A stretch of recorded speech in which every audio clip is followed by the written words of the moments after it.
that the Camino provides, I choose to believe that God provides for our needs through people on the Camino. Each morning as we begin to walk, I pray that we will be placed into the path of people who need us, and that people whom we need will be placed into our path. The last 5 kilometers of the day's walk are always challenging as we push our tired bodies toward our final destination. But today, as we neared Melite, we were joined by 3 young women whom we had chatted with before. As we talked and laughed with Caitlin, Lexi, and Nicole, the kilometers flew by. We talked about many things, but one of them was our common desire to try pulpo, or octopus, that evening. It was a specialty in the town of Melite that we were headed for. We eventually got to the town, we said goodbye, and we went to our respective albergues. And later, as Terry and I were getting ready to go out to find a bite to eat, we both said we wished we had invited the young women to go to dinner with us. But it was too late. In the town of 5,000, we didn't know if we would even see them again. We had also, days earlier, told a young Camino friend from Ecuador, Jose, that we would like to have dinner with him if we ever ended up in the same town, but we had no idea when or if that would happen. So as Terry and I sat at the sidewalk cafe, he said, "I sure hope we see Jose again." And literally 5 seconds later, we looked across the street, and there came Jose with Caitlin, Lexi, and Nicole. They accepted our invitation to join us for dinner, and we all set off for what turned out to be a very memorable evening. The fact that all 6 of us tried octopus for the first time was memorable enough, but what always will stand out in my mind is the rich and profound conversation that followed dinner. As we shared our reflections of things we had learned on the Camino, all of our eyes brimmed with tears. Caitlin shared of the first time she met Jose. She was very discouraged early in her journey, and she was considering giving up her walk when Jose came to her and helped her in her time of need. Jose shared of the time when he was extremely lonely and didn't know if he wanted to continue. Terry and I on that day had struck up a conversation with him that led to our friendship. Terry also shared of another friend, Stefan, who was considering giving up his walk after the second day, and Terry chose to walk with him. At that moment, we all realized in a very profound way that we have no idea how important our kind words or actions can be in the life of others. As our evening came to a close, we said our goodbyes, and our hearts were overflowing with so many feelings and emotions. I was again brought back to the Beatitudes of the Pilgrims.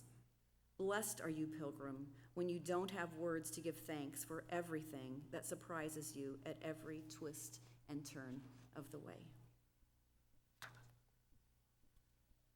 After 33 days of walking, we arrived in Santiago, and we stayed there basically for the next 3 days. We ended up taking a bus to Finisterre to the ocean, but we were in Santiago for about 3 days, and it was an amazing feeling of greeting people that we didn't even know their names, or maybe hadn't even had a conversation with them. When we got to Santiago, we hugged each other with tears, and in language sometimes we understood, sometimes we didn't. We congratulated each other with words like, "You made it, you made it." And it was a profound vision of what we believe heaven will be like when we're greeted by people that went before us. We're going to stop there and open it up for a time of questions that you might have that we can respond to. And we have another 15 minutes or so. Yeah? So, if you have questions that you'd like to ask us, go ahead. Yeah. I'm curious, did you take a rock from home and leave it at the foot of the cross? Yeah. I went and picked up a rock behind Kidron Mennonite. As did I. Yeah. I mean, it was not it was a heavy load to carry. And we took it to the cross.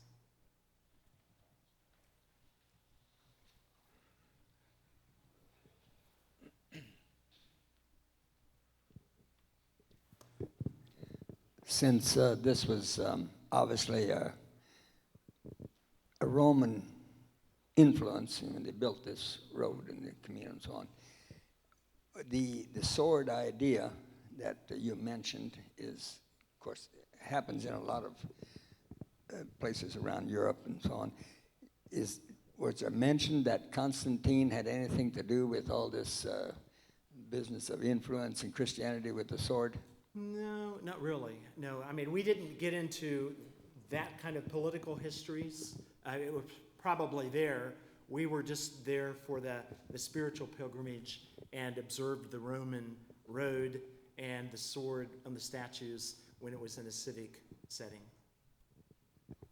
Actually, you could ask questions and we could repeat it too, so we don't have to run all around. That's fine. Don't want to wear Vaughn out. It's not that you're not needed, Vaughn, but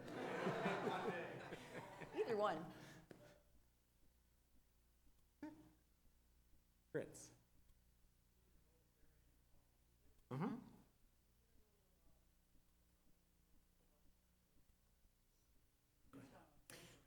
Yeah, Yeah. some people carry them, some people don't. For Most us, do. Most do. The Yeah. majority do. They save wear and tear on your knees a whole lot, especially going downhill. They're And- like four-wheel drive going uphill over some of the really rocky places. We found it really important for us in just steadying ourselves. Some people don't choose to use them. Some people choose to walk with just a big traditional staff, a big stick. So it's kind of personal preference. We would not do it without, but that's just our preference.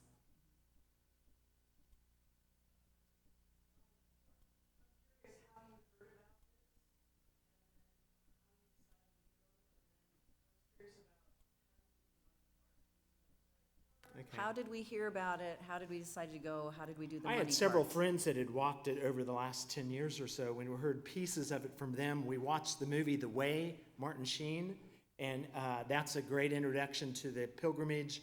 It's not about the Camino, but it takes place on the Camino. It's a good introduction. We read 6, 8 books. We watched lots of YouTubes. You can see all kinds of people posting on YouTube about it. For the money piece, we just had a debit card and a credit card that I lost in security at the airport. Before we left in Akron, Canton. We But- found it before we left. Yeah, but it was mostly a cash society on the Camino, but more and more they're accepting debit cards. So we carried cash. But there were ATMs all along Yeah. the way, yeah. It's so different from like hiking the Appalachian Trail where you have everything, 35, 40 pounds on your back. Food and Food everything. and everything. Yeah, We literally stopped for breakfast sometimes 3 times a morning, right? So we'd there were small villages every 2 to 3 kilometers, and so you'd see the church up ahead, and that sometimes picked up your pace a little bit. And plus, when we got a 7:30 coffee and croissant, by 8:30 or so, one of us was looking for a bathroom, and it was considered not appropriate to go use the restroom unless you bought something, so we got another coffee and a croissant. Then And we we'd walked for stop. another hour. You get the picture?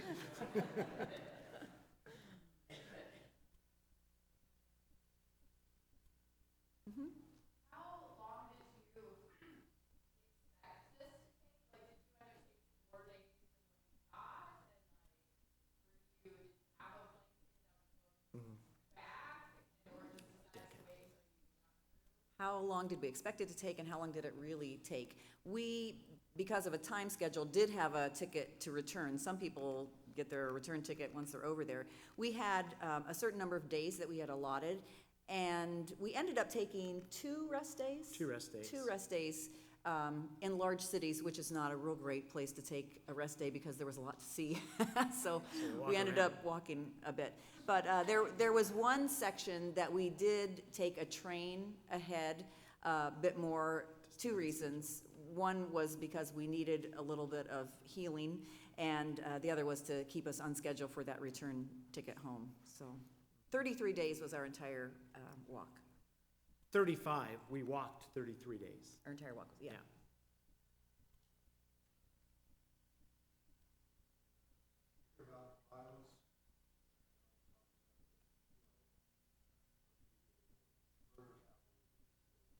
Yeah. Yeah. Well, I think we hear about violence a lot more here in the States than in Spain. The question, repeat the question. Yeah, the question was about violence, if there were acts of violence.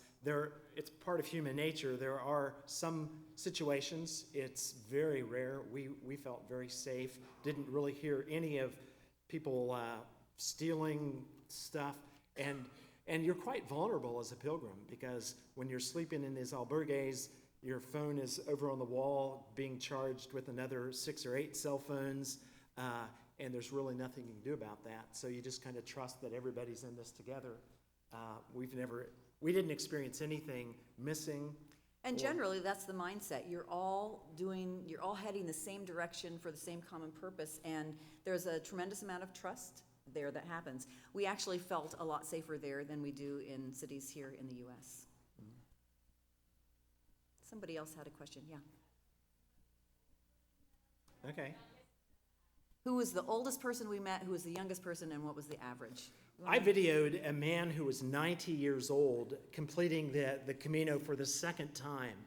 And First time he did it, he was 73. 70, yeah. But he was 90 years old, and he was just about to finish it, and he started all the way in France, just like we did. The youngest person was a 6-year-old boy on a bicycle who was riding the Camino with his grandfather, and they were buzzing through, and we talked with him some. You can do the Camino on foot, or you can do it on bike also. So that's, yeah. The average person, there were lots of young adults, and then there were people our age and a little younger, and then older than us. The piece that was missing was the people that had little kids. Because,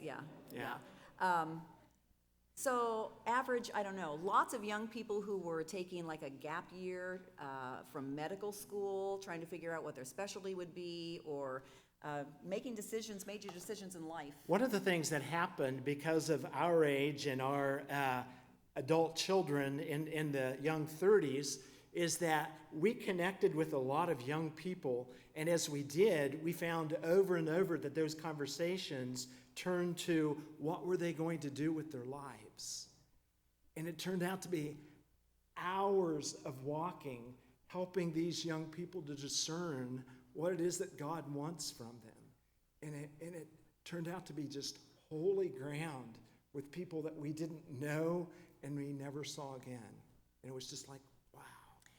Another amazing thing that kind of ties into that is as you walked and you talked with people, most often you didn't know what their occupation was. And so you were just all pilgrims on the journey, and you had no idea of status or anything else, economic levels. You were all on one plane, which was just a really, really amazing, good thing. Yeah. Mm-hmm. Question? Yeah, Yes. all of our neighbors in Kidron, all the way down to 250 on Zerker Road, got to know us pretty well. And once they were convinced we were crazy, then we started carrying our backpacks during it. Then Just they to knew- confirm it. Just to confirm it, right. Yeah. But it takes a lot of time to prepare. I would do 5 miles early in the morning, and then that last month when Kay got back from school, she would do 5 miles with me in the evening, and we thought 10 miles we could do in a day. We were going to have to close to double that, and we thought, we could do that. But what happens when we average 17 miles a day, putting it all together, and your body's pretty good for one 17-mile day or maybe 2, but after about a week or 10 days, our body said, we don't want to do this anymore. And our tendons and the bottom of our feet really got bruised. We had good shoes, but it hurt. We'd limped into town like really most pilgrims we could see when we were eating supper. We could see hobbling people, even if they were dressed up in like street clothes. We could say, that's a pilgrim, look at him. And they would have white ankles, Yeah. and hobbling, and we knew they were pilgrims. Or you saw somebody younger, like our age or younger, walking down stairs, taking one at a time, and then you knew for sure they were a pilgrim, one step Yeah. at a time. Yeah. We ate in restaurants almost all the time, unless it was a communal meal, which not every albergue had. And we had the pilgrim's meal, which I talked about, but there were a lot of people, a lot of younger people especially, like the people that we took out for supper that one night, who every night after they finished walking, they go to the grocery store and buy pasta, and then they go back and cook a meal, and that's a whole lot of extra effort, and to clean it all up and stuff, that we treated ourselves not to do that very often. But there are people that are doing it on like 15 euros a day, and we probably spent 50 or 60 together per day, which is cheaper than we can live at home.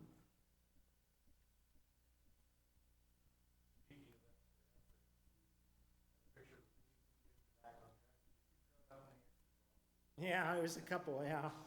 Yeah, you mentioned a couple times that we really didn't get lost all that many times, maybe 2 or 3. And usually at this particular time, somebody honked. If somebody honks at you, generally it's not to say hi, but it's to say you're going in the wrong direction, because the people in the villages know the Camino well, and when they see people heading the wrong direction, they just honk and help them out. So.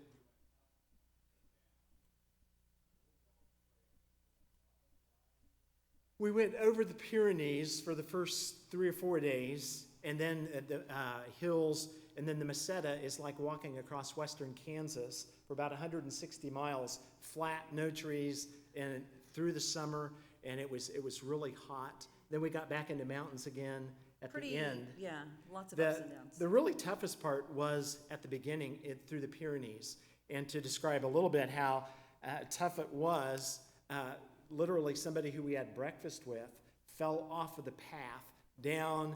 They had to get her out with a helicopter. Broken bones. It was the second day. She was from Australia, and that was the end of her Camino. And when we got back, after we were home for a month, we read about another young man who got lost in the Pyrenees and died to hypothermia. So there's markers all along the way of people who didn't survive that died on the Camino. So it's not the Appalachian Trail, but it is it's a different kind of it's a pilgrimage. It's not just a hike. That was the bell. I'm a school teacher. I'm tuned into those things. That's the first bell. First bell. Oh, okay. Okay. Any other questions? Rain. We were fortunate. We had a couple days rain, but there were many days that we had heard about people walking in rain, Or mud. and it would be just mud. Yeah. And we didn't have hardly any of that. Real fortunate. And designing when we could go, we determined we'd rather sweat than walk in mud.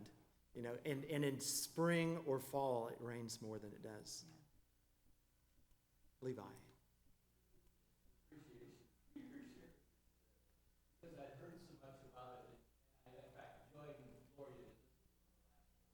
Oh, that's right.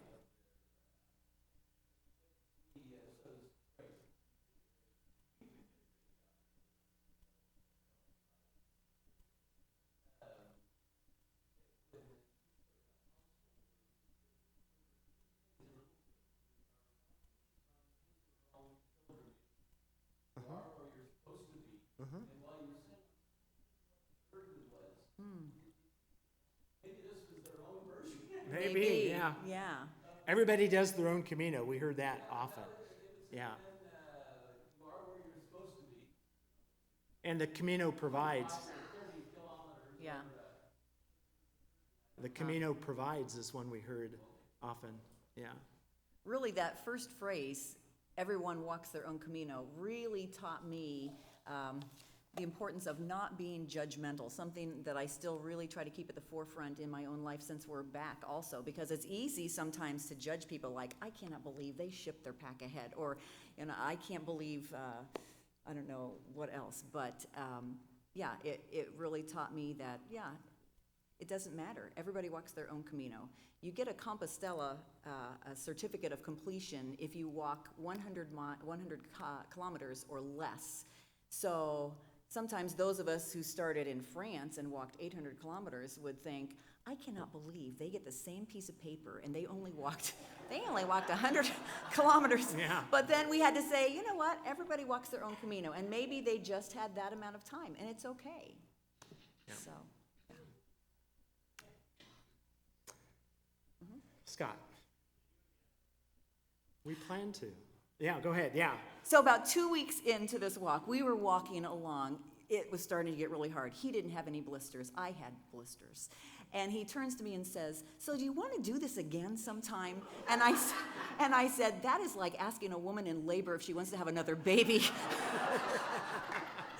But many people do it 2 or 3 times over several years, and we are planning and talking about doing it in another year and a half. We met one man who was on his 69th Camino. We determined he didn't like his wife very much. But we're not going to do that. It took us about 2 weeks after we were home to, the pain started lessening, and we started thinking about all these rich relationships, because that's what it was really about. It wasn't the destination, but it was all that we learned.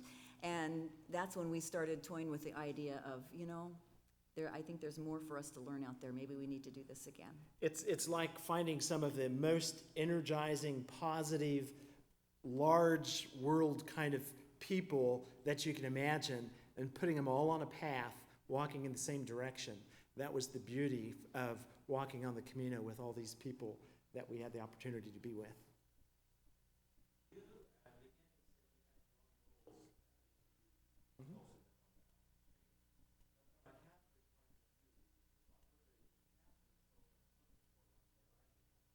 From a Catholic point of view, what were We'll they actually get looking into some for of when they that. arrived? Yeah, we'll get into some of that in the sermon of some of the goals of a pilgrimage. But we had friends that were doing it out of gratitude. One man from Indonesia, Stefan, he was in a shipping business, and he had one of his ships taken over by hostages, and he prayed to God for their release, and if they were released, he said, I will walk to Santiago, and he did. We had other people that were praying for healing. There were many of our Catholic friends who the goal was to get to Santiago because that's where St. James' bones were buried. And there's a statue of St. James that you can, as you tour past his coffin, they had to touch that statue. I mean, that was important for them. Yeah. Mm-hmm. So our destination wasn't as important as the journey for us. How about we call it quits? Okay? We Break? could talk for a long Yeah. time, so you can ask us other questions later. Yeah. I have to go up and get my Bible upstairs. I don't know. We're dismissed? Yeah, whatever. Okay. Okay. You can go ahead and take a break in between Sunday school hour and church, and we look forward to having you back. Thank you so much.